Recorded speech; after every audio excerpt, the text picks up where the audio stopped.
नमस्कार दोस्तों, स्वागत है आपका अपने चैनल गणेशा में। तो दोस्तों आज हम लेकर आए हैं आपके लिए कामदा एकादशी की व्रत कथा।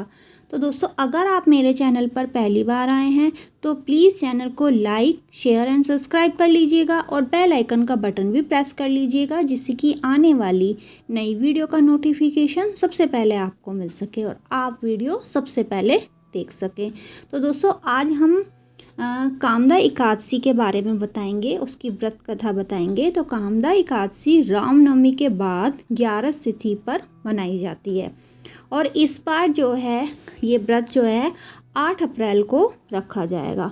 तो दोस्तों धर्मराज युधिष्ठिर ने भगवान कृष्ण से प्रार्थना की कि हे महाराज, अब मेरी इच्छा चैत्र मास की शुक्ल पक्ष की एकादशी का नाम, महात्म्य, पूजा विधान आदि के बारे में विस्तार से जानने का है।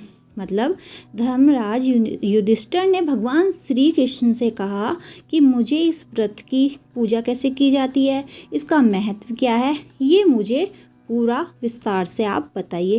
तब भगवान कृष्ण ने कहा, हे राजन, यही प्रश्न एक बार दिलीप महाराज ने महर्षि वशिष्ठ से किया था, वही मैं आपको सुनाता हूँ। बहुत समय पहले की बात है।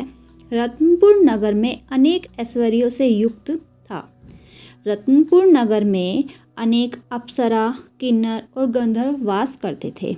उसमें ललित और ललिता नाम की पति पत्नी भी थे। पुंडरीक भोगीपुर नगर में रहता था। राजा प्रजा का ध्यान नहीं रखता था और वह व्रत भोग विलास में डूबा रहता था। ललित राजा के यहाँ संगीत सुनाता था। एक दिन राजा की सभा में ललित संगीत सुना रहा था कि तभी उसका ध्यान अपनी पत्नी की ओर चला गया और उसका जो स्वर था वो बिगड़ गया। इसे देखकर राजा पुंडरीक का क्रोध 7वें आसमान पर पहुंच गया। राजा इतना क्रोधित हुआ कि उसने क्रोध में आकर ललित को राक्षस बनने का श्राप दे दिया। राजा के श्राप से ललित मांस खाने वाला राक्षस बन गया। अपने पति का हाल देख ललिता बहुत दुखी हुई।